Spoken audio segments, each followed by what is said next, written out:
This month's Where Did the Road Go is brought to you by 8 amazing people. Greg Ross, Billuminati, Allison Cook, Super Inframan, 36 Dingo, Michael Fritschke, Dr. O in Teaberg, and Doug Malam. Thank you all so very much for helping make this show possible. Transmission start. Welcome to Where Did the Road Go? Join us as we wander off the path and explore lost history, consciousness, the paranormal, unexplained mysteries, alternative thought, and much more. We are present on the web at wheredidtheroadgo.com. Now here is your host, Soraya.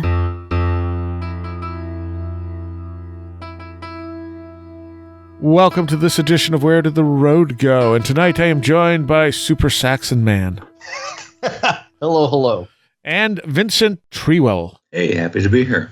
And, I realize that Super Inframan, if I abbreviate it, is just Sim. Are you a Sim? I'm like kind of more of like a complicated NPC, maybe. I give out quests and, have some really nice item drops, and things like that. So, All right. Okay. So tonight's show is going to be kind of a mix of things. First, I have some comments I wanted to deal with. Some news articles, and a couple weeks ago I put up an AMA thread in Patreon, and we got some great questions, so we may answer a few of them here, see how much time we have left. But first, let's see. Okay, so this one has to do with the blue light thing that we talked about a few shows ago. That's right. Yeah. It says, "Hello, I'm listening to Symbols." Do you mean Operation Blue Light, or just a blue light in the sky? A blue tint. Okay. So yes. Okay, go ahead. Because I had woken up one day and everything was blue. There was some experience Jeff Ritzman had with the same type of thing. And this person says, "I'm listening to Symbols, Dreams, and Retrocausality, and I just heard the part about seeing things through a blue lens. This used to happen to me when I was a kid and unknowingly experienced either lucid dreams or remote viewing. I'm still not sure which it was because I was a kid and it was scary and I really didn't like it. When I was in that space, everything had a blue tint like I was seeing through a blue lens. I was usually floating in my environment and could see myself and would be at the upper part of my house. Sometimes I would travel around my house and sometimes I would be at my grandma's house floating around kind of like a balloon would. Most of the time I just wanted to go back to sleep. I stopped experiencing this around age 10, but up till then, it was a very common experience throughout my childhood. I can still vividly see many of the experiences in my mind's eye to this day." So here's my question to people listening. Anyone else out there have this experience of things being in a blue tint? Because it seems like this might be a theme, or a different color tint, either in waking life or in paranormal experiences, whatever. I mean, mine was I had just woken up and I looked around and the entire room had a blue tint to it. And I freaked out. I thought there was something wrong with my eyes or I was having a stroke or something, and I walked into the next room and everything's blue. And then suddenly everything was normal. And I was like, okay, what was that? Interesting. Yeah. If I may, Sarah, the first thing that occurred to me when I heard you say that on the previous podcast was you've seen In the Mouth of Madness. Yeah. And there's a scene there, right, where everything's blue. I don't remember that. There is one. Huh. Yes, I totally remember this. The Stephen King-ish character suggests to the other guy who's pursuing him that sometimes, and I'm not quoting directly, I haven't seen that movie in a decade, but sometimes I like everything to be blue, and everything is blue. Huh. I just because I know In the Mouth of Madness. Oh yeah, I love that movie. Absolutely, as do I. And there's a blue sequence there. It only lasts maybe a minute, but at most. But the pursuer sees everything in a blue light because the other guy wants him to see it like that. Right. Huh. I wonder if there's anything... thought that was relevant, Yeah, no, it totally is. I'm wondering if there's anything special about the color blue that, I don't know.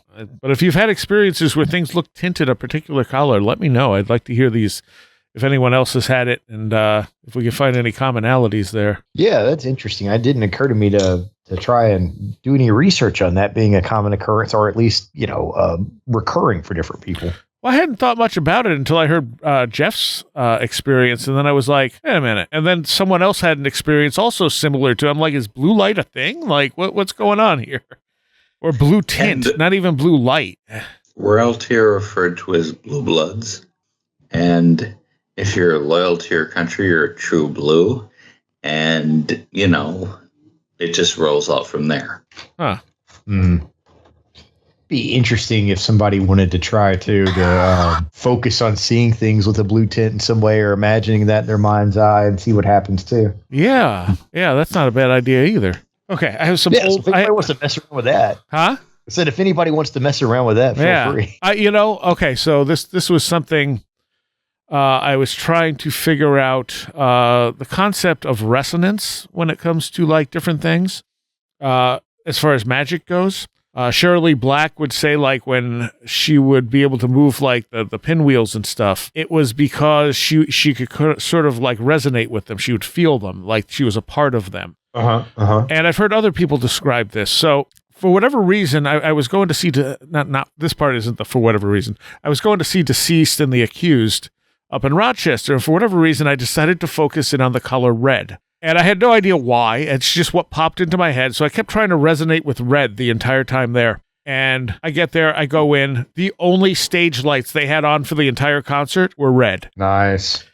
And I'm just like, did I pick that up and that's why I had it in my head? Or did they somehow decide they'd use red because they just felt like using red that night, Yeah. You probably get some special results with red, you know what I'm saying? The color of blood, the color. Yeah. There you go, Huh. Interesting. Okay, so this next one from Ann Glass. This is from when I reposted the lights episodes as one. She said, I witnessed the flash of light thing, which is like almost like a flashbulb going off. Weird thing about it is my dog reacted by running to each door of my house, wagging her tail and acting like her best friend was at the door. She was so happy, I was completely shocked. And that's the opposite of the way most animals respond to this stuff. That's interesting. Kidding. Usually the dogs are scared as hell. Right, exactly. So it's like, okay, well, brave dog, maybe. I don't know what to make of it. Go back for a second with the red thing. Yeah. That red wine in Christian communion, that's the blood of Christ, And I don't mean to get all religious on this stuff, but the first miracle Jesus performs is to turn water into wine, presumably red wine. And red wine is very symbolic. I'm just throwing that out there. Okay. Huh. Well, I don't think that had anything to do with me focusing on red. No, I highly doubt it. But anyway. So, sorry, go ahead. This was a Patreon response from History and Coffee that I really enjoyed. On the UFO show we did with Joshua and Rojan and Greg, he says, the only thing I want from all this is the guy who claimed he was killing grays on his ranch with a samurai sword to come back. Who is that? That sounds hilarious. I can't remember the guy's name. Well, go ahead. I'm kind of Googling him now. I should have done this earlier. Didn't he have a gray in his freezer? No, that was a different guy. Oh, that's a different guy. Great. So there's more than one of these. No problems. Let's see. Killing grays. I give that the attention it deserves. It's not. The autocorrect does not want me typing killing grays with sword. Let's see. I'm also a little afraid of what I'm going to get from this. And if they're from a vastly technically advanced civilization, they can be taken out with a sword. For sale, ranch home, attacked regularly by aliens, bring your own sword. Yeah, it's the Stardust Ranch. That's what I thought it was. I'll read this article real quick. Are you in the market for a ranch home? Do you enjoy being an easy drive from Phoenix? Do you want to slay malevolent aliens with a samurai sword? If you answer to yes to any of these questions, the Stardust Ranch, on sale now for $5 million in Buckeye, Arizona, may just be for you. Jesus, I'm sorry. I should have muted my mic. I didn't mean to laugh right over you, but $5 million? Well, it includes aliens. Yeah, but you already have aliens there that Oh my gosh. The home includes 3,500 square feet of living space, RV hookups, gated entry, stables, air conditioning, and the possibility of persistent visits from extraterrestrials. The home, which has earned itself the nickname Alien Ranch, is known for its reputation as a hot spot of alien activity. Its owner, John Edmonds, told the Travel Channel he has killed 18 extraterrestrials with a samurai sword while living in the home. He calls the aliens grays, meaning they fit the archetype of the alien with the gray skin, bald head, short stature, and big dark eyes. Ever since they moved into the house more than 20 years ago, the owners have experienced a series of strange events that continue to this day. According to Edmonds, that doesn't just mean seeing some weird lights in the sky, it means engaging in armed combat. He's even posted a photo to Facebook showing injuries he received while fighting a malevolent ET. When we moved in, people we bought the house from hadn't moved out. They had just disappeared, and all their stuff was still in the house. Edmonds said on the Travel Channel show Ghost Adventures, oh, that's right, they did a Ghost Adventures episode about this in 2016. Edmonds then described a time when he walked in on 3 aliens levitating his wife off her bed. He grabbed a samurai sword and killed the aliens, he told the interviewer, something he says he's been forced to do again and again. If you don't take their heads, they disappear, he explained when asked where the bodies were. Another time, he told interviewers his wife's body was levitated down the hall, out into the yard, and then up into a ship. There was a cone of light. It came down, and she started to rise in that cone of light. I grabbed an AK-47 with a double banana clip and went outside, and I opened up. All that aside, the home does include a swimming pool. Oh, my God. Well, you're making an excellent real estate pitch, but no. Come on, man. Come on. Yeah, hear me out on this. Please, go ahead. You see people like Bigelow buying a ranch for a lot of money and doing research out there. So, do you say these things to attract somebody to buy it? Yeah, probably. Like that? Yeah, I mean, that's all I'm hearing the whole time is I'm like, oh, man, I feel like this is all just smoke to get, the right person that's eccentric and has a lot of money to buy my place for way more than it's worth. I mean, it sounds like it'd probably be worth it. I think you have nailed that precisely. But you know what? From the description, it sounds like it'd be worth a decent amount to begin with. That's true. I mean, it's 3,500 square foot house, right? I mean, yeah, that's a big place. With a ranch and stables and all that stuff. That's it's probably up there as it is. But the aliens are just an extra bonus. Yeah, yeah. And of course, no evidence as usual. But I watched this episode of Ghost Adventures, and if I remember, it's kind of hilarious because it's just so ridiculous. I really, really want to make some kind of Christopher Lambert, Adrian Paul Highlander joke about all this being aliens too, but I'm holding myself back. Why? Because I can't come up with any good ones. But okay, all right. If it hits me before we get too far, I'll throw one out there. But he's right. Why hasn't this guy been recycled like all the other nonsense that gets thrown out there? Yeah, yeah. And then the other one I had here, I can't remember which show this came from. I think it was the ghost hunting one that we did with Josh, and I forgot her name. It's only been on once. It's on the tip of my tongue, and I can't remember it because that's what my brain does to me. But Martin Williams says Brian Bates also wrote The Wisdom of Weird and The Real Middle Earth. Yeah, both excellent books. Regarding suspension of disbelief, also known as the as-if frame, Irving Kirst devised a method of hypnotic priming, where they would suggest that the subject would begin to hear music, and the researchers would actually start putting music on very quietly at first, or they would suggest that the lights would get dimmer and actually dim the lights. This usually resulted in the subject fully entering a trance. This might have been relevant to accusations of spiritualists, shamans, etc. being forced to use trickery, although obviously there were some that only used trickery. Maybe they had found through experience that tricking people kickstarted the phenomena, a bit like a starter motor on a car. Another point about seances, as with witch circle dances, is the need for physical contact between participants. I think it's possible that it changes the capacitive and phononic resonance. There's resonance again, tuning into the Schumann resonance. And there could be something to that. But yeah, That's true. I think when you're doing something like that, when you're lowering the lights or you're adding music in or doing something that's not, I don't know, that seems like trickery, yeah, it's definitely something that could shift your state of mind in the right circumstances. Oh, I think so. And, was it Alan Greenfield that used to talk about some of their sort of like prank seances or something like that? And I may be totally misattributing the story to Alan, and I apologize if I am, where, there was 5 people in the room with like robes on or something. And, they were watching the door and all that, and nothing happened. And then afterward, somebody was talking about the 6th person in the room. And they were like, no, there wasn't 6 people in. Yeah, there was 5. That. And so I don't know. I think when you start changing things outside of your expected perceptions or norms or however we want to talk about that, but you expect to go into a room at a certain time of day and the lights are going to be on so you can make dinner or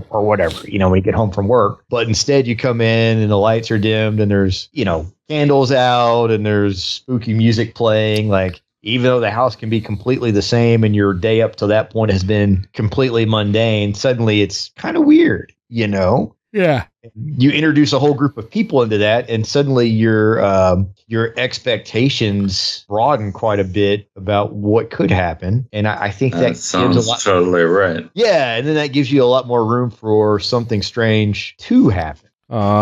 Okay, so this fits with the thing we were just talking about the samurai sword and things being dredged up. This article was from September 16th, 2023. The true story of the fake unboxed aliens is wilder than actual aliens. And this comes from Vox.com. Let's see. Jamie Muson's fake aliens shown off at the Casino Real Hotel in Mexico City, Mexico on September 13th. They're describing the picture. Okay, that looks like cake. Aja Romano writes about, nope, that's who wrote the article. Let's keep going here. Humans create such grand fakes, Zardulu argues, as a way of keeping the world weird and wondrous. But what happens when such pursuits of wonder collide with shameless opportunism and a willingness to exploit an era of misinformation, even if it means disrespecting and distorting the past? These are the questions we're driven to ask in light of 2 recently unboxed 1,000-year-old aliens revealed to the world by a crew of conspiracists with a history of trying and failing to make 1,000-year-old aliens happen. The Mexican Congress was holding a hearing on the existence of unidentified anomalous phenomena on Wednesday, September 13th, when the alleged Peruvian aliens were hand-delivered in a dramatic coffin-like box. Hand-delivered. The box contained a pair of dusty figures with elongated skulls on hose-like necks. They had 3 fingers instead of the usual 5 and bore a faint resemblance to Spielberg's E.T. Alas for truthers, these skeletons are not alien life forms. Instead, they are most likely a composite or a composite of pre-Columbian human remains and animal bones, all pieced together with some plaster. But how they aren't real is a story that's frankly wilder than aliens. In fact, these little guys have appeared to have literally been crowdfunded into existence in 2017 as part of an ongoing attempt to create the illusion that these hucksters are sitting on an ancient alien gold mine. And that's just the tip of the alien scam iceberg. The full picture includes a long lineup of skeevy comm men dedicated to passing themselves off as pseudoscientific experts, from media veterans to fake archaeologists and doctors with dubious degrees, all committed to insisting, even as a litany of real scientists line up to object, that their fake aliens are real. So I'm not going to read this whole article. I mean, damn, that pretty much nails it down. Right? Feel free. I'm sorry. Go ahead. So the origin is the unboxed aliens that caught the world's attention in 2023 were allegedly discovered in pieces in Peru in late 2016 or early 2017. They were purportedly found among the burial grounds of the Nazca and subsequently dubbed the Nazca mummies. The Nazca were indigenous ancient Peruvian people known for creating beautiful geoglyph designs known as the Nazca lines. They interred their dead with elaborately wrapped cloths, often posed in sitting positions, much the way one of the original aliens was displayed. In February 2017, a crowdfunding campaign for the Alien Project appeared. The project boasted its own website and held sponsored press conferences on the Nazca mummies.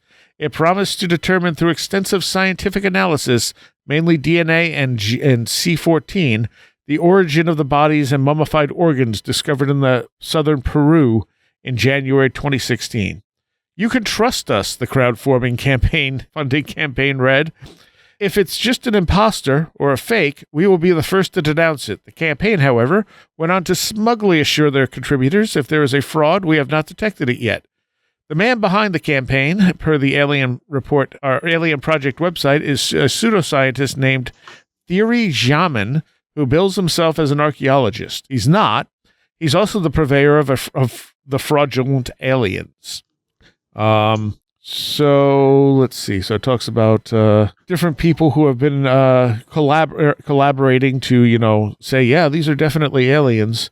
Let's see. A demon fairy was revealed to be God. A demon fairy was revealed to be a bat, wooden sticks, epoxy, and other items designed to deceive. In another 2017 blog post, the popular ufologist John Greenwald claimed to have tracked down and discovered that one of these people was another YouTuber known for making videos of mummies that looked exactly like the Nazca mummies, in order to show viewers how such mummies could be created as a hoax.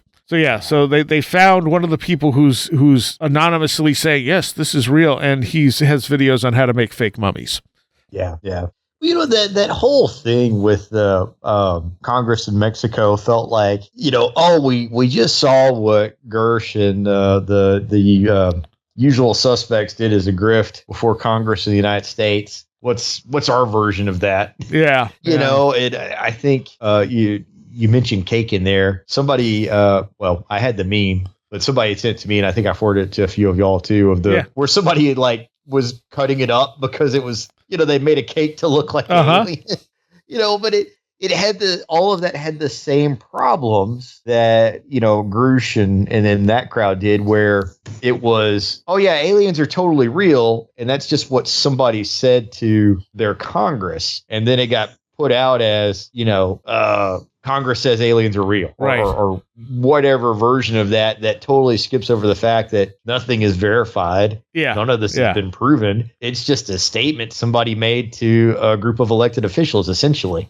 And, that already instantly took my credibility, any thought of even looking at those mummies again with any seriousness. Right. Just threw it out the window because I'm not going to waste my time on that. So it continues. Yet Yaman was undaunted after scientists basically said, this is nonsense. This isn't real. And he had helped to boost his claims from a veteran media personality named Jamie Musan, a UFO enthusiast whose YouTube conspiracy theory channel boasts nearly 1 million subscribers. Musan has hosted a few conspiracy theory-minded series, including the third millennium for Mexico's TV Azteca. But despite gaining attention as a journalist, he was the subject of a 2019 documentary called Musan's UFO Files. His journalistic credentials seem scant and aren't easy to verify. Neither are the discoveries he's claimed to make in the name of pseudoscience, nor the UFO frauds he's championed, which allegedly stretch back to the 1990s. These include greatest hits like presenting a strange being dubbed the Matapec creature, which turned out to be a skinned monkey, championing a hoax called the Roswell slides in 2015, which purported to show a photo of an alien body, but turned out to be that of a mummified 2-year-old boy. Several of the people involved in this hoax would later attach themselves to the Nazca mummy hoax. Claiming to have discovered a demon fairy in 2016, which was revealed to be some conglomeration of a bat, wooden sticks, unseen epoxy, and other items designed to deceive, but not until after he sold it for $10,000. Gaining an entry on the UFO Watchdog Hall of Shame for repeated UFO-related false claims and fraud attempts. So these people, both there, in this in the circles here and stuff, it's the same people. We're getting the same stories. That have already been disproven, and they just keep bringing them back out. This is a much longer article on Vox.com, and it's called The True Story of True story of the fake unboxed aliens is wilder than actual aliens. Yeah. So, I'm just looking here too, like, I was searching on like, what kind of money you would make with 1 million subscribers on YouTube. Yeah. And I got one answer here, and assuming this is correct, of course, saying if you could get everybody to watch your video weekly, you would make about $18,000 per week. Right. So you're making just shy of $1 million annually in AdSense revenue there. Like, sure, if I had a whole lot of people interested in my conspiracy channel, and I got national exposure for my channel by going to pull out some old alien hoax stuff and pass it off again to get more followers, that's a lot of incentive there. That's all I'm saying. It is a lot of incentive, and that's why you get they can believe it if they want to. I also like my car and my house being paid for. This is great. I leave it up to them to decide. I mean, if I didn't care about this stuff, it wouldn't be hard to create the kind of content that's just nonsense that will, get 1 million views, There's AI generated content out there on YouTube that has, more subscribers than real content. Yeah, yeah. So, God almighty, you hit the nail on the head there, sir. Well, so it's like so easy to be fake. Yes. Yes. Mm-hmm. But those of us, and I include everybody in the room, plus everybody who's our friends, we try to keep it real. Yeah. We try to actually talk about stuff that actually happened. And that's not popular. You know what I mean? Yeah. It's not how it goes. That doesn't make money. If you want to make money, give people their fantasy. Does that sound about right? Yes. Yeah. So right on. For we do live band performances for The Last Exit, and when they're running live, when we're live streaming them, they'll pull anywhere from 5 to 20 people watching, which is not a lot. After they they're up permanent up on the site after they run live, and then they'll get a few hundred or whatever. For these local bands. But my sound guy was flipping around on Twitch, and our friend is a bartender, and he just puts his phone on and runs a Twitch stream of him bartending. And he's looking at it, and he's going, he has like 350 people watching. He's like, how come he has 350 people watching him bartend, and we get 10 watching a band perform? And I said, oh, that's because we're producing actual content, not background noise. Yeah, yeah.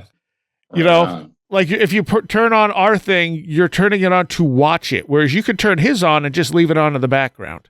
Yeah, yeah. And you wonder if some people aren't doing that, but, when you see Twitch streamers that have like 350,000 people, watching their streams, it's like, this is crazy, and this person's just playing video games or something like that, I get really frustrated with just the clickbait headline sort of approach, and this is, just in my fun geekdom life. A few days ago, Matthew Vaughn was asked what he would do if he were allowed to do anything with Star Wars. And this was just an arbitrary question. There was no hint that this was something that was happening, or there had been a rumor that he might have been asked to do a Star Wars movie or anything like that. And he goes, well, I grew up with, the characters from the original trilogy, so I might want to go back and retell that story in a different way. And the next day, a lot of the YouTubers I follow that talk about Star Wars, they're talking about rebooting Star Wars. Why that's right. Why they shouldn't do this. Nobody was talking about rebooting Star Wars. But that was what they put in all the videos, and they had, a lot of vague lead up into them before they clarified and showed the clip and all that. But, they had gotten, tens of thousands of views from or more in a lot of cases. And, I probably unfollowed like 5 of them because of that, because I was like, this is it is a very shady in my mind to, twist things that way when it's certainly disingenuous. Yeah, that's the perfect word for it. But also, people don't pay attention otherwise. They don't pay attention otherwise. And I also know on the back end of that, like, they're making a lot of money by being disingenuous. Yeah. And it's like, well, if you don't want to do the work to see what was actually said and I'm going to get paid for it, I could see a lot of people going like, I'd like to not have to worry about my mortgage or my rent this month. So, let them figure it out. So there was... I don't remember where I saw it. There was a video somewhere that was like, oh, this ancient undiscovered civilization in, wherever it was. I can't remember exactly what it said. But I'm like, I've never heard of this. What is this? And I click on the video, and it went to a YouTube video where they're talking about, these people finding these maps and this information. And I'm going, how have I never heard of any of this? Like, this is all new. And so I start Googling it, and there's nothing. There's absolutely nothing about this anywhere. And I'm like, what is going on here? And then I look deeper into the channel. The channel is completely AI generated. Wow. So AI is literally making up content and videos that have nothing to do with reality, but they're presenting it as this is a real thing. Yeah. Man, that is creepy. Yeah. And you couldn't tell because it presented it in a very, believable way. Yeah. Yeah. That's going to be a major factor in human history going forward. Yeah.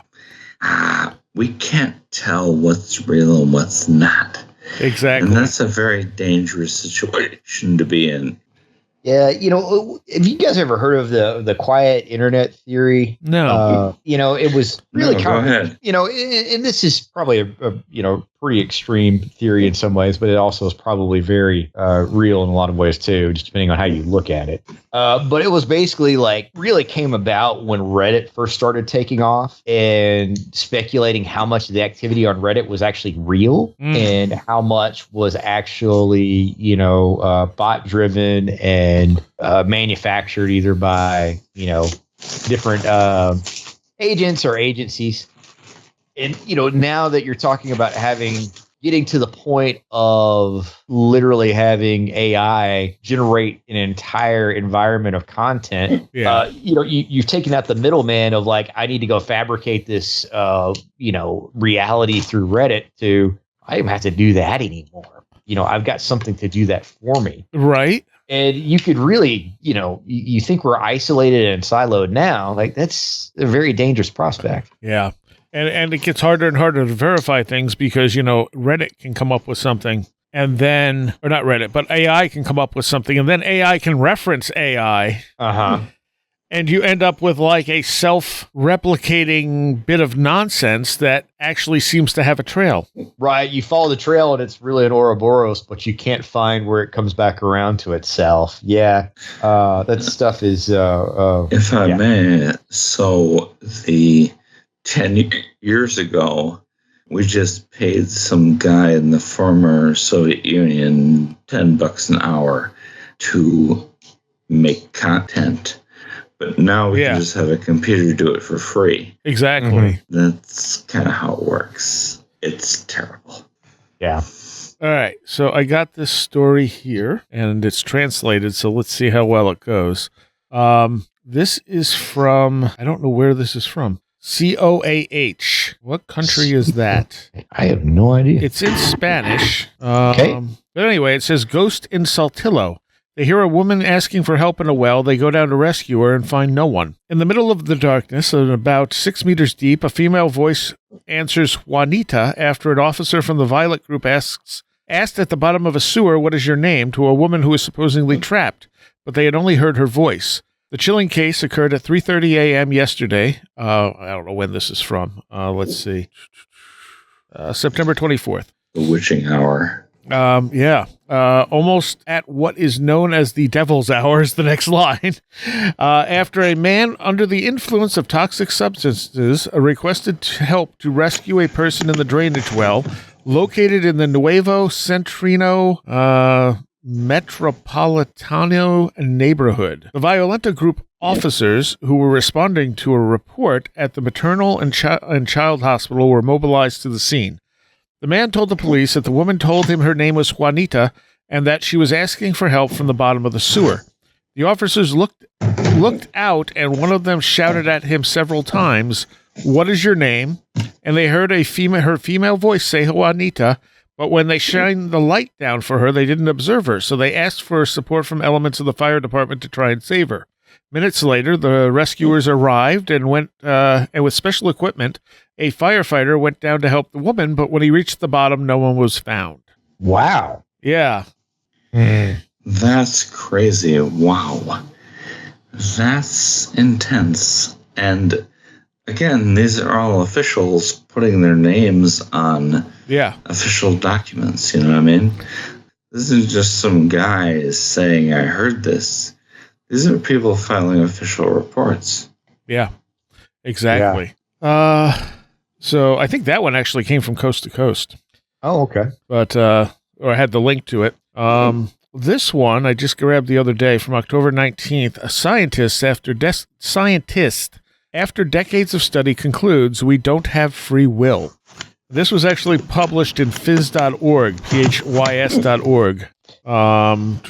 I saw that headline, but I didn't get to read it. But I saw where that was making the rounds a couple of days ago. This guy, he's one of these people who thinks that, everything is just preordained to such a degree that we don't actually make choices. And he's saying, after more than 40 years of studying humans and other primates, Sapolsky has reached the conclusion that virtually all human behavior is far beyond our conscious control as the convulsions of a seizure are, and the divisions of cells or beating of our hearts. This means that accepting a man who shoots into a crowd has no more control over his fate than the victims who happen to be at the wrong place at the wrong time.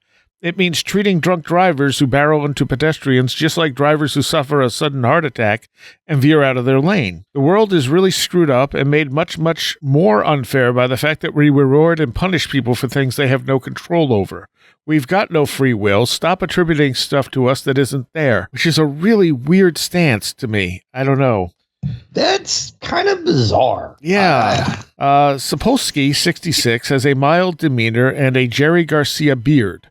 For more than 3 decades, he escaped the politics of academia to study baboons in rural Kenya for a few months every year. I'm really, really, really trying not to sound like a combative jerk in the book, he said. I deal with human complexities by going and living in a tent. So yeah, I'm not up for a lot of brawls about this. Analyzing human behavior through the lens of any single discipline leaves room for the possibility that people choose their actions, he says. But after a long cross-disciplinary career, he feels it's intellectually dishonest to write anything other than what he sees as our unavoidable conclusion. Free will is a myth, and the sooner we accept that, the more just our society will be. His book is called Behave, The Biology of Humans at Our Best and Worst. And the book breaks down the neurochemical influences that contribute to human behaviors, analyzing the milliseconds to centuries preceding, say, the pulling of a trigger or a suggestive touch on an arm. We know we make our worst decisions when hungry, stressed, or scared. We know our physical makeup is influenced by the genes inherited from distant ancestors and by our mother's health during her pregnancy. Abundant evidence indicates that people who grew up in homes marked by chaos and deprivation will perceive the world differently and make different choices than people who raised in safe, stable, resource-rich environments. A lot of important things are beyond our control. And it says, but like everything, we have no meaningful command over our choice of careers, romantic partners, or even weekend plans. If you reach out right now and pick up a pen, was even that slight, insignificant action somehow preordained? Yes, Sapolsky says, both in the book and to the countless students who have asked him the same question during his office hours. What the student experiences as a decision to grab the pen is preceded by a jumble of competing impulses beyond his or her conscious control. Maybe their peak is heightened because they skipped lunch. Maybe they're subconsciously triggered by the professor's resemblance to an irritating relative. Then look at the forces that brought them into the professor's office, feeling empowered to challenge a point. They're more likely to have had parents who themselves were college-educated, more likely to hail from an individualistic culture rather than a collective one. All those influences subtly nudge behavior in predictable ways. So I'm not even sure if he's saying that we don't, like, that everything is preordained so much as that We're just the victims of our responses to things, and we can't change it. And that I do understand a bit more. I mean, it's a more detailed version, and maybe this is wrong for me to say, and he would disagree with it, but of the nature versus nurture argument, right? Yeah. Yeah. If you traumatize somebody while they're growing up and they're, in adolescence, like they're going to have a lot of different reactions than somebody that was in, a more stable environment because their survival instincts that kick in. And, sure, that can lead to more inputs and options in your head that are atypical and might be violent or dangerous. And I also don't want to imply anybody that grew up in a traumatic home means that they're violent. I'm just, No. Yeah. Just want to make that clear. But so, that I understand, but I also still question the idea of, a drunk driver hitting somebody on the road and, basically committing a vehicular manslaughter or homicide or something like that, being innocent because it was no different than backing into a tree. Yeah. Or something like that, like because it was preordained by how they were programmed. Like that doesn't work for me. That doesn't sound right, but I could be wrong. It's skeptics could see. Go ahead. If I may, I weigh in on saying that guy's full of crap. No, you make your own decisions. I don't give a damn. You make your own decisions. And yes, your decisions are limited to what you can do and what you can't do. Okay? But nobody loaded up the gun for you. You know what I mean? Yeah. Nobody, put the keys in the car. You knew you were drunk. Stop it. Right. That's nonsense. Okay? You do have free will. I was 1,000% free will about 2 months ago. Then I went through a period of time where, I couldn't get anything done. Nothing could just happen. And that caused me to retract to maybe 90% free will. But I'm still hardcore free will. We make our own decisions. And if you make bad decisions and get bad results, you decided that. You had the choice. Now, I will give the caveat that the hardest people to reform are those who have grown up in an environment where something mainstream society would consider bad is normal. Right. Because I encountered a bunch of those dudes in the jail. And if everybody you know in your life has been a dope dealer, then being a dope dealer is normal. Right. Right. It's really hard to reform that. But you still make your own decisions. And I still believe that we are free-willed souls that can make our own decisions. And whatever bad thing happened to you, that doesn't define you. And you shouldn't let it define you. And I don't accept what this guy's saying. Yeah, it's interesting stuff to, I suppose this comes around periodically, but yeah, I've never been completely comfortable with, nurture being the end all be all of everybody's decisions. Yeah. I can certainly understand why people are inclined to certain decisions because of their environment. But, I'm definitely in agreement with Vincent where you still have all the information available to you and you make the best decision of that you can. And it's your decision. It's not, arbitrarily made for you. Yeah. And even if we don't have free will, I don't think it's determined the way he's explaining it.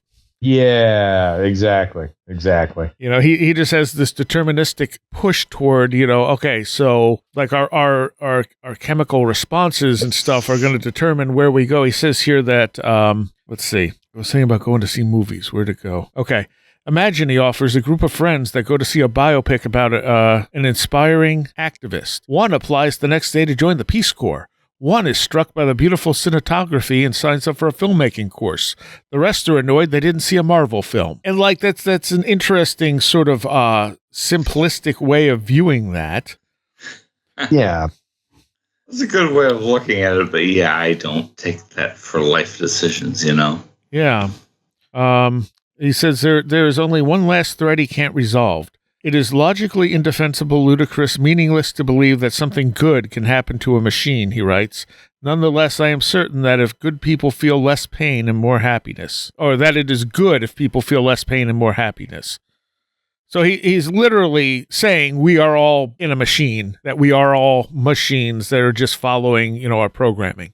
Programmed by our environment. What a nihilistic view of the world. Yeah. Yeah, I don't buy that one either. No. Now, I will give this caveat that most people are going to do what those around them are doing. Yes. That's the difference between a good school and a bad school. Why do you send your kids to a good school? Because everybody's going to college. If everybody you know is going to college, you're probably going to go to college. Right. If everybody you know is dropping out and doing other stuff, then you're probably going to do that. I understand that, but you still have a will. You're still a person. And to me, the core of being an individual is that you can make your own decisions and you can not do what everybody else is doing, you know? And I don't mean to yammer too hard, but I grew up in a very racist environment. I chose not to be a racist, and I followed through on that, And you can make your own decisions. Yeah. You don't have to do what everybody else is doing. And, sometimes you got to grow a spine and do what isn't necessarily popular. Right. But, you have that free will. You do. I felt it. You absolutely do have that. You just have to be able to question these things about yourself. Precisely. And that's very hard for some people. I mean, it's because you don't think about it. You just go with what you know, and you don't stop to go, but why am I doing this? Like, is this the thing I should be doing? Is this where I should be? Introspection is so important. Yeah. All right. So this one is pretty interesting. Scientists use quantum entanglement to travel in time. It says these simulations do not allow you to go back and alter your past, but they do allow you to create a better tomorrow by fixing yesterday's problems today. So researchers and this comes from Interesting Engineering website. Researchers at the University of Cambridge have demonstrated that they can mimic what would happen to one if one could travel back in time by playing with entanglement, a central concept in quantum mechanics that allows particles to be inherently linked. Quantum entanglement is an intriguing phenomenon that occurs when two or more particles become correlated in such a way that the state of one particle cannot be described independently of the state of the others, even when they are separated by large distances. This means that the properties of one particle, such as its spin or polarization, are dependent on the properties of the other particles. Imagine that you want to send a gift to someone. You need to send it on day 1 to make sure it arrives on day 3. However, you only receive that person's wish list on day 2. So this chronology respecting scenario, it's impossible for you to know in advance what they want as a gift to make sure you send the right one. Now imagine you can change what you send on day 1 with the information from the wish list received on day 2. Our simulation uses quantum entanglement manipulation to show you could retroactively change your previous actions to ensure the final outcome is the one you want. Entanglement's ability to instantly reflect changes in one particle's state in another particle's state independent of their physical proximity is one of its most remarkable features. Albert Einstein is credited with using the phrase spooky action at a distance to describe what appears to be happening. Due to the fact that two particles can continue to interact even when separated, quantum physics offers a unique solution to time travel. The first particle is the one used in the experiment. It then acquires new information which leads the experimentalist to manipulate the second particle to effectively alter the first particle's past state. This process then changes the outcome of the experiment, linking the past to the present. So it's complicated, but it does make sense. And also, this was also Whitley Strieber in one of his books suggested that we could get faster than light communication, like across the galaxy or whatever, with some kind of quantum entanglement. Because if the particles both respond to one another at different areas instantly, no matter how far apart they are, if you could learn to turn that into a communication device, you could instantly communicate with someone on the other side of the galaxy because the particles are connected. They are, and just even thinking in my head about this, because I was reading up about quantum entanglement and, communication at a massive distance, something of, millions of light years, it would almost be as simple as something like Morse code, right? Where when I observe a particle, I intend for it to look like it's spinning one direction, and that's a dash. And then I know how to make it look at it again, and it's spinning the opposite direction, and that's a dot, right? And so on the other end, you get to see that particle, spin one direction or spin the other, assuming that you observe it after I do anyway. Right. And you've conveyed, you've got the ability to convey messages very simply that way, very quickly. So it makes sense that it would be hard, but not, right? Or at least it seems like that. Right. Right. We're within our grasp in some way, maybe eventually. and I think it'll be one of those things where it will be sort of like Morse code at first, but very quickly we'll learn how to expand on that idea, and the next thing you know, we'll be having video chats from Mars that are in real time. Yes, exactly. And potentially the thing about altering your past, though, like that sounds really nice. You could send a different gift, but imagine if corporations get a hold of that. Oh, yeah, I know they would. But so I actually think that maybe the past is changing all the time, but because we're stuck within it, we don't know it. Also possible. Yeah, because we just, we fill in the history as if we've experienced it. But, we all know George Washington was president of the United States. But what if that's a new version of time that we're experiencing? We wouldn't know it because we're in it, If I may. It may have been, John Adams. Go ahead, Vincent. I think this involves what is the so-called Mandela effect. Right. Yeah. Which I don't like the term Mandela effect because I don't feel it ever affected the actual president of South Africa, Nelson Mandela. Right. Fair. It affects things that are on the periphery. Yes. I'll give you an example. The Fruit of the Loom cornucopia. Yeah. Yes. I remember that. I know I had T-shirts that had a cornucopia on there. On the tag. I know. I do too. Yes. My daughter remembers that I had those. And yet, apparently that never happened. Yeah. Yep. The thing about time travel is if we don't discover it now, we discover it 10,000 years in the future. It's always there. Right. Because you can always go back. And that's some of the stuff with Cremo and, the forbidden archaeology. Yeah. I felt they were time travelers that went back. Not that humans were here millions of years ago, but that people visited here as they will. Because once you have time travel, you can go wherever you want. Yeah. And I kind of wrote a novel about that. But anyway, yes, once you have time travel, it covers everything. Yeah. But there would be limitations too. That gravity might play a factor where you could only go back, but it'd be really hard to go forward. Mm-hmm. I mean, once Einstein proved that time and space were one thing, that means that all the physical laws apply, and we don't know any of those physical laws. Yeah. And, that's my 2 cents on that. But quantum entanglement is absolutely fascinating to me. And it's something we don't understand. Well, if significant. If space is an illusion, if distance is an illusion, and these things are connected outside of that illusion, then it makes sense. Yeah. And jumping back in the time travel thing a little bit too, because I assume at some point time travel is discovered, right? Maybe not by us even, maybe somewhere else, but it exists, right? We're just in a period that we haven't gotten to it yet, but to Vincent's point, once you have it, it's everywhere. So all I can think of is that one, time travel exists because somebody in the far off future figured it out, but two, they've also there's been some type of, and y'all are going to laugh at me, ethics about how things are interfered with, or this is the best timeline.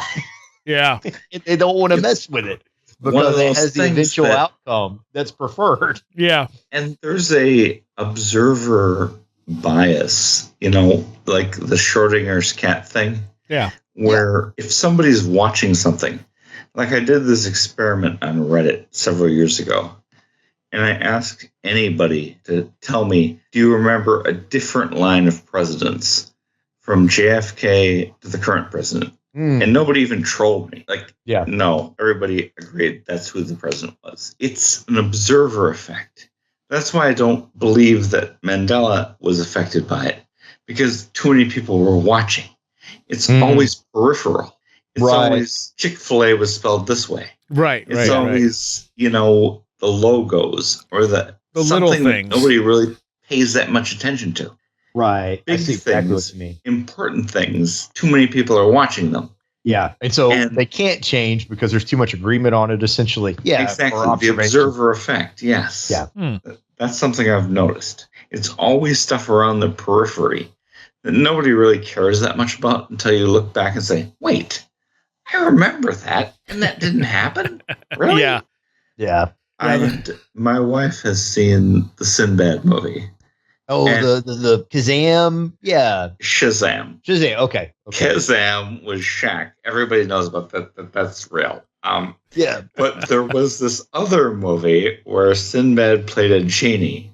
Right. And people have seen that. And she happens to come from, as it were, the small town that Sinbad's from in Michigan. And so she knows exactly who the hell Sinbad is. Right. Okay? Now, Sinbad in our world denies he was ever in such a movie. Yeah. But both my wife and my daughter have seen that movie. Me, I can't remember if I saw it or not, I would have seen it regardless. Yes. And it's not, it's not a life and death issue, but it's a thing that millions of people remember. And I got involved with that whole thing due to a weird experience where I remember watching the Johnny Depp movie, Donnie Brasco. Okay, now that's a real movie that actually happened, okay? But I remember watching it in 1992, maybe 1993, with a friend of mine, and then watching it again in 1994 with a different friend of mine. The problem is the movie didn't come out till 1997. So, what the hell was I? Why do I have those memories if they weren't real? Right. It's a crazy thing.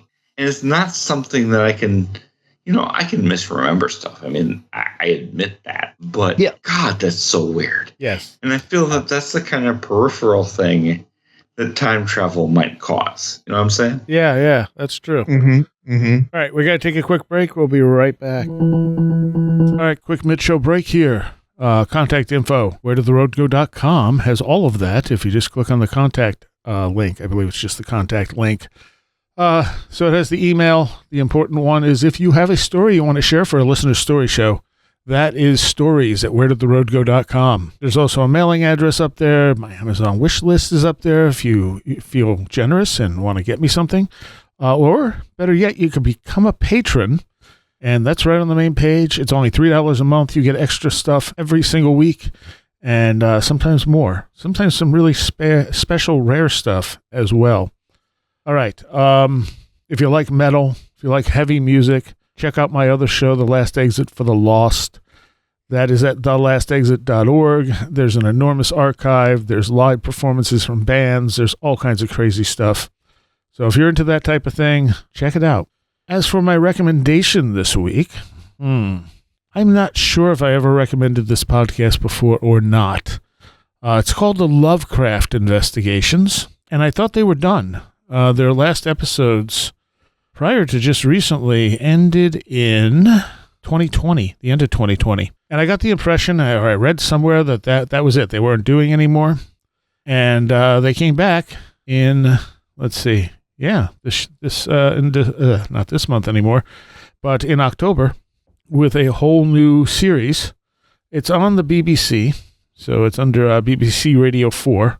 You can find it on, I found it on audio, whatever I'm using here. What am I using? Podcast Addict. Yeah, all right. So they've done, and it's one continuous story. They are not redoing Lovecraft stories, but they are instead taking inspiration from Lovecraft stories. So the very first one is the case of Charles Dexter Ward, which is actually one of my favorite Lovecraft stories, but they twist it around very, very much using just some of the ideas. And then they do The Whisper in Darkness, Shadow over Innsmouth. Let's see. And then the new one is The Haunter of the Dark. I love it. I really do. It's incredibly well done. It has just enough weirdness to it without going overboard or getting campy. Yeah, I absolutely recommend you check this out, especially if you like Lovecraftian stuff. Like I said, it is not the Lovecraft stories. It is just inspired by those stories, and they put a whole new modern twist on it, and yeah, it's kind of cool. So check that out, Lovecraft Investigations. All right, end of mid-show break. So I am here with Vincent, Treewell, and Super Saxon Man. And as far as the Mandela effect, which is what we were just talking about, like I initially put it down to just kind of false memory syndrome, especially when things are really similar, like the Berenstain Bears. Oh, and there is a lot of that. There's so much BS in this, yeah. And it's like, okay, I could see how someone could be sure it was spelled differently, but you know, like for the longest time, I thought Judas Priest had an album called Stained Glass because the cover has stained glass on it, but it's actually stained class. And so one day like someone... social class? Huh? Like social class. Exactly. Yeah. And so, one day someone's like, no, it's stained class. And I'm like, it's what? No, it's stained glass. I'm sure of it. No, I was wrong. My brain just saw that, the word class in this stained glass cover and just went with stained glass, Yeah. Oh my God. Okay. The word dilemma. How do you spell that? Dilemma. Yeah. That's how it's spelled. But I remember having to memorize it as a spelling word in school. Right. As Dilemna. Silent N. Huh. Now, that's just not me. There's millions of people who remember having to learn that. Yeah. And I told that to my doctor, and she freaked the hell out. Because she is a very, not paranormal person. And she remembered having to learn that word too in the silent N. But if you Google it and look it up, you can't find any evidence whatsoever that there was ever a silent N. And the silent N makes no sense. But yet millions of people remember, hey, I had to learn that word and there was a silent N. Where does that come from? Yeah. Why would we make that up? I wouldn't think 2 seconds about that. You know what I mean? And she strongly suggested we talk about something else. And half the people remember having to remember that word, and there's an N there, but apparently that never happened. And there's no English texts, and there's no dictionaries, and there's no nothing that ever existed. Oh, but I know it did because I had to remember that. That's one of the stronger ones, The James Bond one is the one that threw me and made me actually really start looking at this stuff more, which was the movie, I think it's Moonraker with Jaws. Oh yeah. And he comes crashing down at the end, and the girl comes up to him and he smiles with his jaw, steel jaws, and then she smiles and she has braces and they make this connection. And then I'm told, she doesn't have braces. And I'm like, what do you mean she doesn't have braces? That doesn't even make sense. Sure enough, she doesn't have braces. And it's like, what? No, the whole point was they both had metal mouths. Yeah. That's how I remember that one too. Yes. That too. So, that was the one that really threw me. It seems like the past has been changed behind us. The weirdest one to me is the one in the Bible with the lion shall lay down with the lamb. Okay. Lion. There was a movie put out in like the 90s, early 2000s called Lions and Lambs. Okay. Well, if you break open the Bible, any version, any one you want, today, it says the wolf will lay down with the lamb. What happened to the lion? Like, that was a well-known thing. Lions for lambs. The lion and the lamb. And that you can't find that. It's crazy. Now, I understand there are such a thing as popular misconceptions. Sure. Like Humphrey Bogart never actually says, "Play it again, Sam," in Casablanca. Okay. That's just a popular misconception. But there are other things that we know happened. Yeah. I remember that. My daughter got on me about, why did I ask you about a cornucopia? How would I know about a cornucopia if it wasn't on your T-shirt? Exactly. Right. We know that happened, and yet there's no evidence that ever happened at all. And it's crazy to me. There's things like time travel is the only answer to me. But there's also things like Star Wars where, Vader never actually says, Luke, I am your father. He just says, I am your father. Yeah. But that's just, I think, a logical misremembering. Yeah. Yeah, I'm iffy on movie quotes because people don't always speak in full sentences and, Yeah.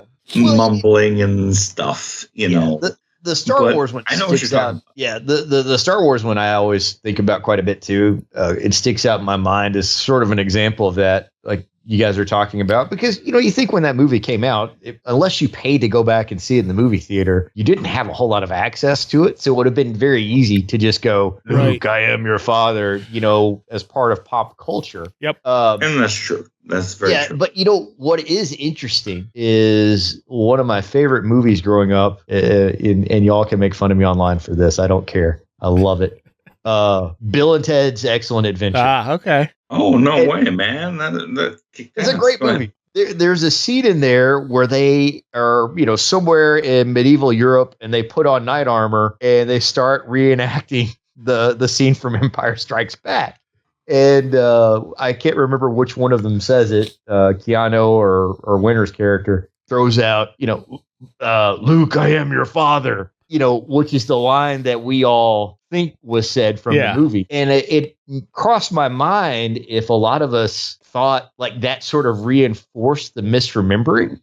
Yeah, because it was just enough on that edge of like mass consumption that everybody saw it, but it wasn't important enough to remember that's where you got it. Right. That's because millions of people saw that. So much pareidolia floating around with it that it's tough to separate. It does seem like pareidolia. So this came up, I don't know how many times in the last couple of weeks. I'm sure you're both familiar with the Inside Edition clip of Bill O'Reilly just like flipping out. Oh, yeah. And like anytime someone says F it, that's what pops into my head is him going, F it, we'll do it live. We'll do it live. And I'm like, and someone I was with had never heard of that. And I was like, oh, I got to find you that clip. And I'm playing the clip. And he doesn't actually say that. He says F it, but he doesn't say F it, we'll do it live. That's just what it has become. Oh, wow. Because we kind of shorten it together to, and then we all know what clip we're talking about. But he never actually says that phrase. All the words are there. I've been limiting my consumption of news just lately for some reason. But I wasn't aware of that one. Oh, yeah. That makes total sense. And I did not realize that's something we've just shortened for the kind of slang of it, Yeah. Yeah. The functionality, because I know exactly what you're talking about. And if you ask me to go watch a video, I would just assume that I could find a clip of him saying exactly that. Yep. But I've definitely had similar experiences where I found out it's not quite what we thought it was. You know? Yeah. And that in human memory, as you've pointed out a number of times, is not the greatest. No, very fallible. So that actually came from Inside Edition, and for anyone who wants to look it up and see what we're talking about, back in 2008. And if you just put in F it, we'll do it live, it's the very first thing that comes up. And basically he had a monitor that was, he had to say something like, and to take you out tonight is this new music video from Sting. And he was reading it, and it wasn't making any sense to him. And he just starts having a meltdown about it. He's like, what does that even mean? Those aren't even words. And he's just going nuts and screaming at everyone. And then he says, let's do it live. And then he does it perfectly live. And it's like, what the hell was that? Yeah. You couldn't pre-record it, but you could do it live? But love or not love Bill O'Reilly. That is somebody that it's done so much television that after he had digested it one time, could deliver it perfectly. Yeah. That's skill. All right. One more story for tonight. This one's it goes into the category of things just keep getting older. October 9th, 2023. Not built by Homo sapiens, scientists discover extraordinary 4,076,000-year-old wooden structure. Discoveries at Colombo Falls, Zambia offer insights into ancient human technology. Recent research has revealed that nearly 500,000 years ago, ancient human ancestors, predating Homo sapiens, were already engaging in advanced woodworking. The artifacts indicate that these humans were building structures, potentially laying the foundation of platforms or parts of dwellings, much earlier than we once believed. A team from the University of Liverpool excavated preserved wood at Colombo Falls, Zambia, dating back to an impressive 476,000 years. Analyzing the tool cut marks on the wood, the team deduced that these early humans intentionally shaped and combined two logs, showcasing the deliberate crafting of logs to fit together. Prior to this discovery, humans were believed to only utilize wood for simpler purposes such as creating fire, crafting digging sticks, and making spears. The preservation of this wood in itself is remarkable. Typically, wood for some such ancient times deteriorates and disappears. However, at Colombo Falls, high water levels have protected and preserved these ancient wooden structures. These findings cast doubt on the previously held belief that Stone Age humans were strictly nomadic. The abundance of resources in the vicinity of Colombo Falls suggests that these ancient humans could have been settled, tapping into the perennial water source in the surrounding forests for sustenance, allowing them to engage in construction. They used their intelligence, imagination, and skills to create something they'd never seen before, perhaps something that never previously existed. But even that, I think, is kind of pushing it, because we don't know what else could have been there that just doesn't exist anymore. I mean, this is evidence of that. So to assume this is like the first thing is kind of like, well, why would this be the first thing they built? How can you say that this didn't exist before? This totally could have, this is probably something they built up to. They learned from previous attempts. Right, exactly. And wood isn't exactly the most durable medium, Yeah. It's amazing that there's any left at all. Yes, yeah. And especially almost 500,000 years old. So, I mean, we were talking about Cremo earlier with Forbidden Archaeology, and that's, him showing that we find these remains that don't make sense, and the scientific establishment just goes, well, we'll just ignore it. It's like, you don't get to do that. Yeah. That was one of my hardest things when I was in undergrad doing anthropology, when you would understand that, finding these things is like statistically unimagiable. Yeah. Something to survive is statistically, astronomically hard to do. To get through, 100,000 years, think of like a dinosaur fossil that's, at least 65 million years old. I mean, it's crazy. And so, you have to also accept that, we're building stuff out of very little evidence of anything. And that's okay, because we're doing the best job we can with what we can find. But to also just preemptively say, this is all that they did or anything like that, there's no way of actually knowing that. Right. You don't know. You're finding a small fraction of 1% of what they created. Yes. Yeah, exactly. And so it's really hard to say one way or the other. And that's when I get very frustrated when we talk about civilizations that have been around longer than, history currently accepts, because I'm like, if they were building things out of materials that did not last, which is probably what they did, and they were mostly using lithic, stone technology, there's not going to be anything left. Yeah. You'd be lucky to find it now. So if we have bits of things that say maybe there was stuff before, you can't tell me that wasn't possible. Right. And writing it off is kind of bullheaded to me. Yes. Yeah. But we have this linear belief that everything just evolves into higher structure. Thus, we couldn't have had a better society than we have now in the past that got destroyed. Nope. It must all be, this is the pinnacle of everything. If I may. Go ahead, Vincent. I'm actually working on a nonfiction book. Oh. Slow as hell, but I'm working on it.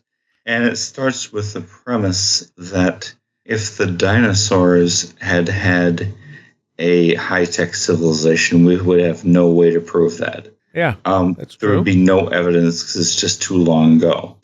And it goes from there.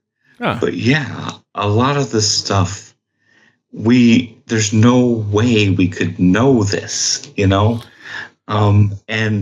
so much, and okay, let me spit this out, and then I'll refrain a little bit, but let me spit this out.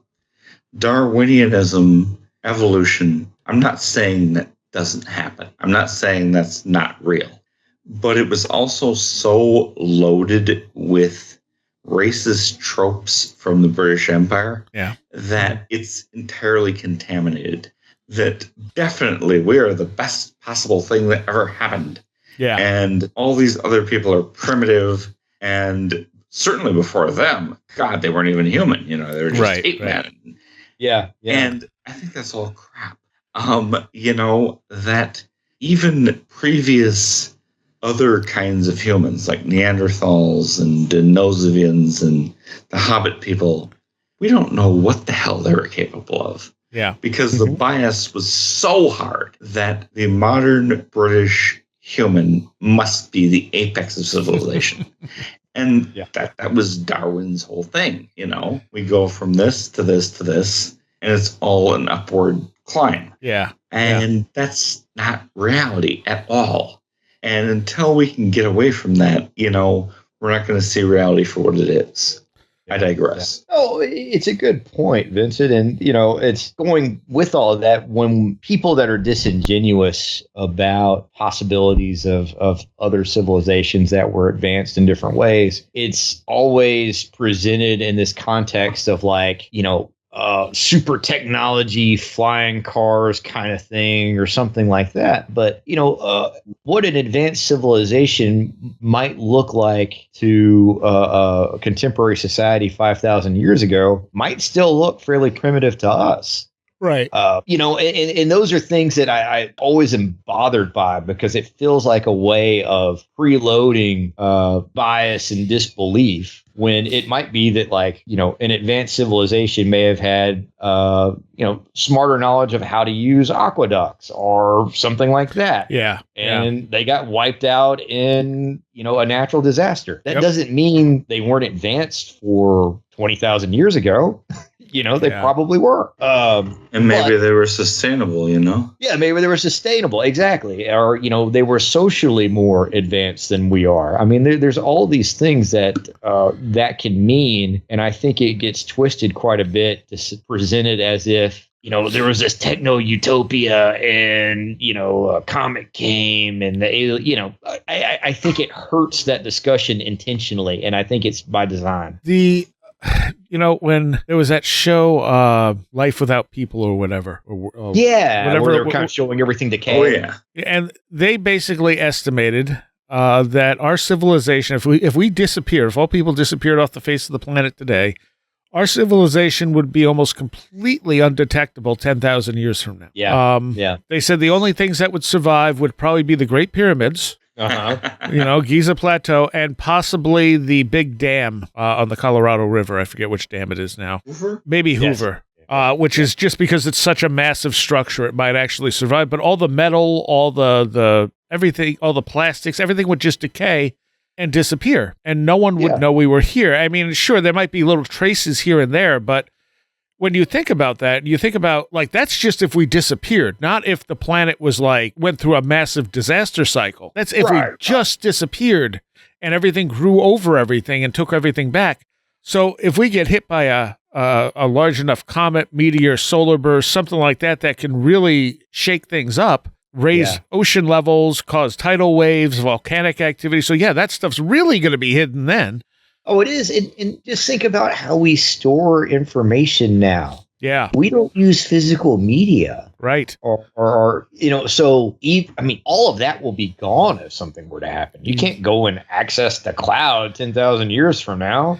You know, so, I mean, there's not even like a whole lot of consistent record keeping that you would be able to access and look at where, you know, current civilization got to. You would only have the stuff that was hard copy that would last.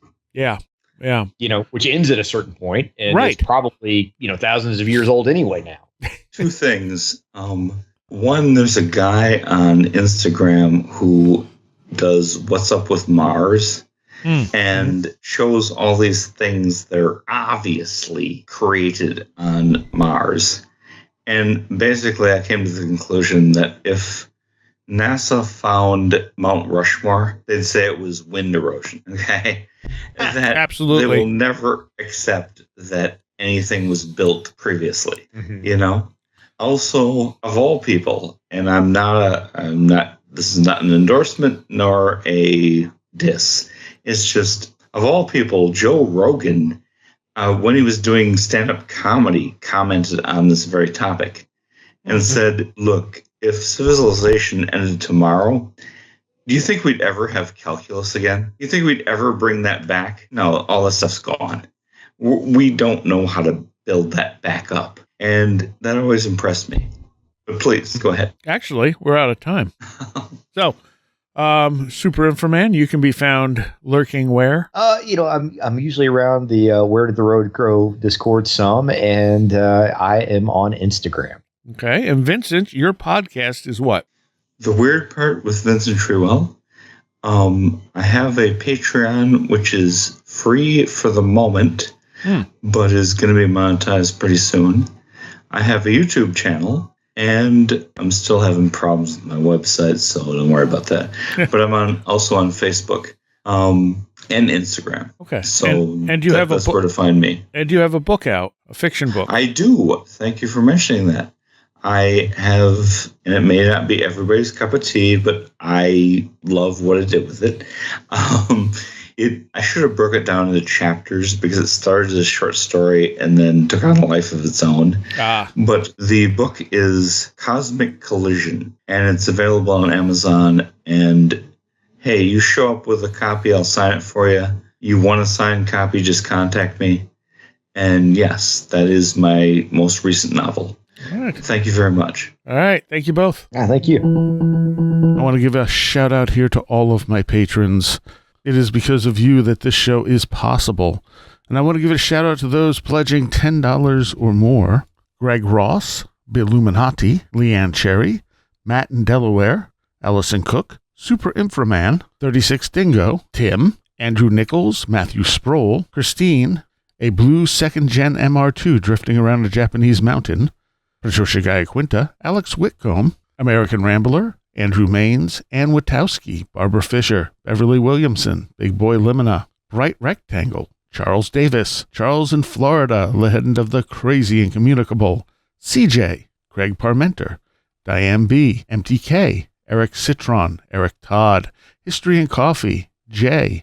Otto Bullitt, Jack Huntington, James Lindsay, Jim and Sophie, John Mattingly, John Bracken, Carla Mahoney, Kevin Schreck, Cool Kitty, Kristen L., Laser Printer Jam, Lauren McLean, Linda, Linz Jackson K., MJ Armstrong, Mark Brady, Mr. Weird, Oli Andre Olar, Stevie Norman, Jack Huntington, Paul Jeffries, Philosopher of Mirrors, Riker and Stark, Ron Dupre, Sam Sharon, Schmooples, Devourer of Mortal Souls, Matthew, Andrew Malone, Stacy Sherwood, Strange Stories with the Seeker and Skeptic podcast, Tactical Therapist, Taylor Bell, Thunderboy, Tyler Glimstead, Varosh K., Vincent Treewell, Will Gebhard, Will Powell, Ren Collier, Annabelle Smith, Caroline Walker, TDT Skunkworks, A Crocodile, and Craig Sagastumi.